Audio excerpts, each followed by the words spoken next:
Hello दोस्तों, मैं नितिन शर्मा आपके अपने channel selection with Nitin sir में फिर से आपका स्वागत करता हूं। एसएससी जीडी प्रीवियस ईयर की हमारी क्लास चल रही है मैथ्स की। ठीक है, हमारी 10 क्लास कंप्लीट हो चुकी हैं। आज हमारी 11वीं क्लास है। चलते हैं हम अपनी प्रैक्टिस की ओर। तो देखिए, क्वेश्चन नंबर 1 कह रहा है कि यदि एक संख्या के वर्ग में से 49 घटाया जाए तो परिणाम 576 प्राप्त होता है। संख्या हमको बतानी है। तो देखिए, आप क्या करिए, इस क्वेश्चन में संख्या नहीं पता तो आप संख्या मान लो, माना संख्या। ठीक है, तो क्या कह रहा है, यदि एक संख्या आपने क्या मानी, x के वर्ग, तो संख्या का वर्ग कर लो। ठीक है, में से किसे घटाना है, 49 को घटाना है, -49। ठीक है, तो परिणाम 576 प्राप्त होता है। तो बराबर में लिखिए 576।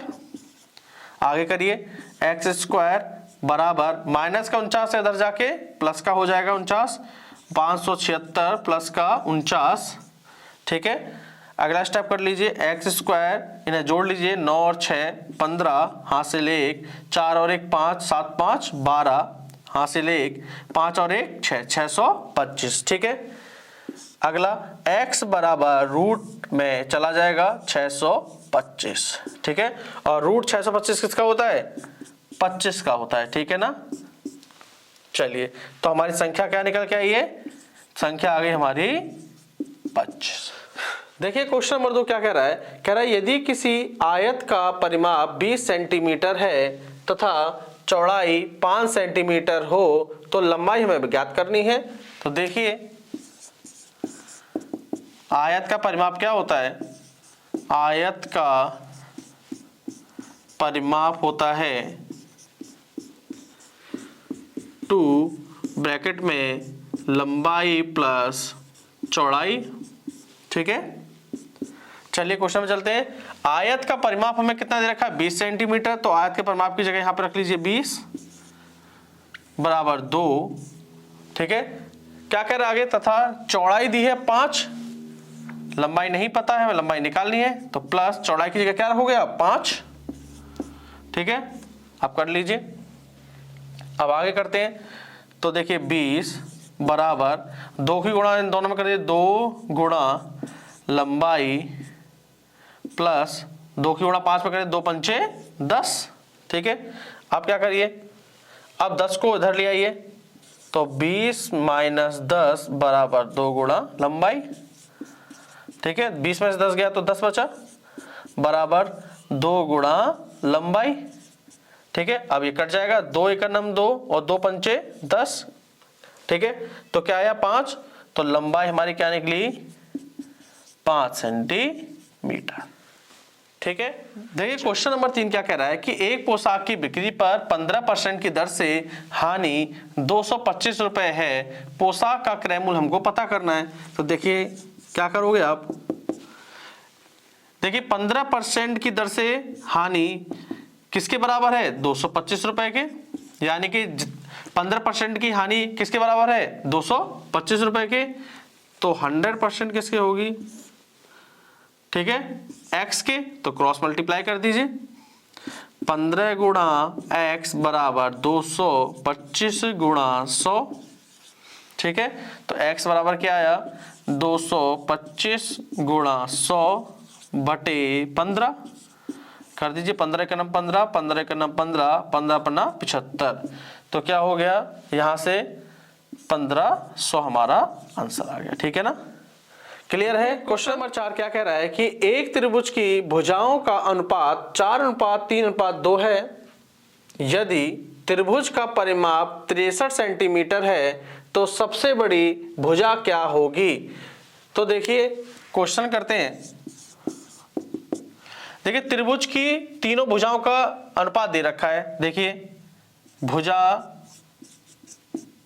1 का दिया है 4, भुजा 2 दिए है हमें 3 अनुपात में, और भुजा जो तीसरी है, ठीक है, उसका मान दिया है 2, 4:3:2। ठीक है, त्रिभुज का परिमाप कितना है, 63।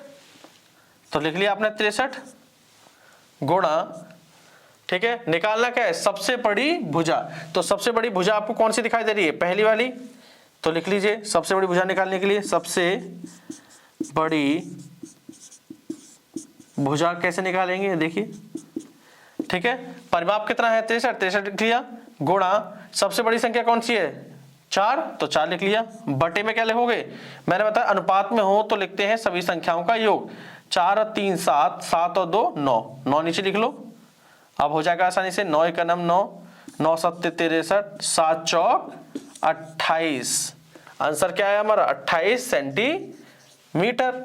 ठीक है, तो सबसे बड़ी भुजा कौन सी होगी 28 सेंटीमीटर। सबसे छोटी निकालनी हो फिर भी कर सकते हो, सबसे छोटी निकालनी हो तो क्या करोगे, परिमाप आपको पता ही है टोटल कितना दिया है 63, गुणा सबसे छोटी भुजा देखिए, सबसे छोटी संख्या को लिख लीजिए 2, और नीचे क्या आएगा सभी अनुपातों का योग, अनुपात 4 3 7 और 2 9, 9 यहाँ आ गया, 9 1 9, 9 7 63, 7 दूनी 14, सबसे छोटी भुजा आ गई 14।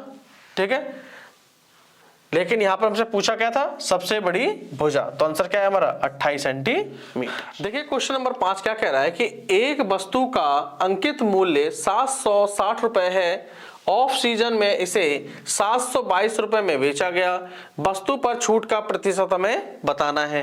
ये आपके एसएससी जीडी 2021 के एग्जाम में आया हुआ क्वेश्चन है।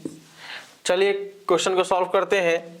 तो देखिए आपको क्या क्या दे रखा है, अंकित मूल्य आपको दिया है कितना, अंकित मूल्य दिया है हमको 760, ठीक है, 722 रुपए में बेचा गया, यानी कि विक्रय मूल्य हमको क्या दिया है, बेचने को विक्रय मूल्य बोलते हैं, विक्रय मूल्य दिया है 722। ठीक है, आपको एक बात पता होनी चाहिए, छूट हमेशा अंकित मूल्य पर मिलती है। ठीक है, छूट जो भी होगी आपको अंकित मूल्य पर मिलेगी। तो देखिए छूट कैसे निकालोगे, छूट निकाल कह सकते हैं हम लोग अंकित मूल्य में से अगर हम विक्रय मूल्य को घटा दें, ठीक है, तो हम क्या निकाल सकते हैं, छूट निकाल सकते हैं। तो अंकित मूल्य कितना है हमारा 760, ठीक है, विक्रय मूल्य कितना है 722, लिख दीजिए। अब घटा देंगे, 10 में 2 गया तो 8, ठीक है, 5 में 2 गया तो 3, छूट कितनी निकल गई 38 रुपए की। ठीक है, लेकिन हमें निकालना क्या है, छूट का प्रतिशत। तो देखिए छूट प्रतिशत कैसे निकालते हैं, छूट प्रतिशत का फॉर्मूला लिख लीजिए, छूट बटा अंकित मूल्य गुणा 100। ठीक है, छूट कितने की है 38 की, तो 38 लिख दो, बटे अंकित मूल्य देखिए कितना है 760, तो 760 लिख दो, गुणा 100। 38 का नाम 38, 38 दूनी 76, 20, और 20 का नाम 20, और 20 पंचे 100, तो क्या आई 5% की हमारी छूट निकल के आ गई है। ठीक है, आज की प्रीवियस ईयर की क्लास कंप्लीट हो गई है। आई होप आपको क्लास पसंद आई होगी, आगे भी आप और हम इसी तरीके से जुड़े रहेंगे। मैं आपसे यही उम्मीद करूंगा आप चैनल को लाइक करें, शेयर करें और सब्सक्राइब करें।